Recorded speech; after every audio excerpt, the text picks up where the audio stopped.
Hi everyone, this is just a quick video showing you how to use the effects in Flipgrid. So you're going to log in using your class code and log into your Flipgrid by inputting your username. Then you're going to go to effects. And in effects, this bar is going to pop open.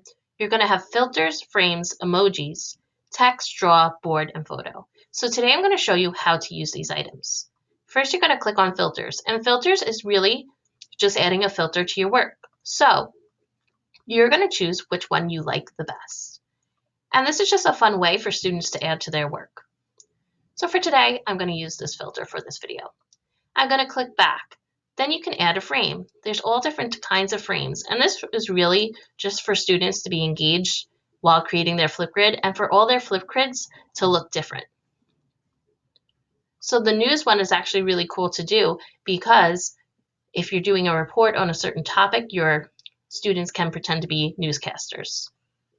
So for today, I'm just going to use this frame. Going to click back.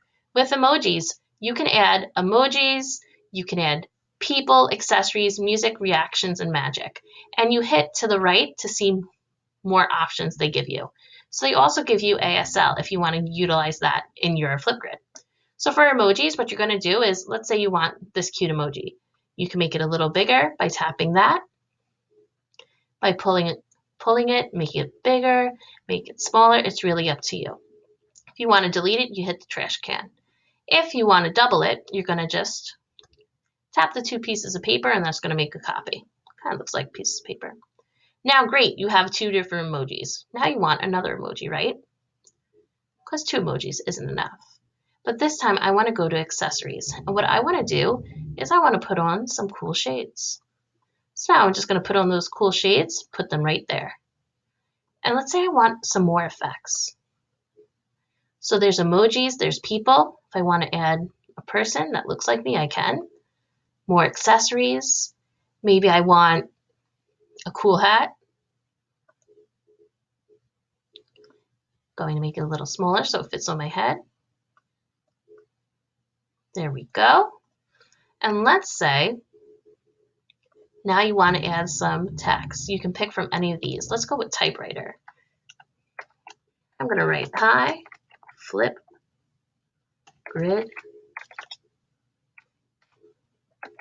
friends. I'm just going to add that right here. Then I'm going to click out and now it's movable. What I'm going to do is shrink it a little bit and put it right here for this demonstration. Going back to effects, you can draw if you wanted to draw something instead.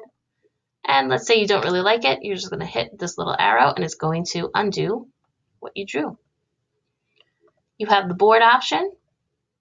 Let's say you want to break apart your Flipgrid, or maybe you're giving a presentation and you wanted to write. That's what you can do too. Now you just move your pieces over. If you want to give your presentation looking a little funny, you can. Or you can just say, no, I don't want any boards or anything extra dividing my screen. For photos, you can add a custom sticker if you would like. Now I'm just going to leave my Flipgrid just like this, add my cool shades, my typing, and these are just some of the options you can use with your students or yourself while you're creating Flipgrids. Thanks for watching.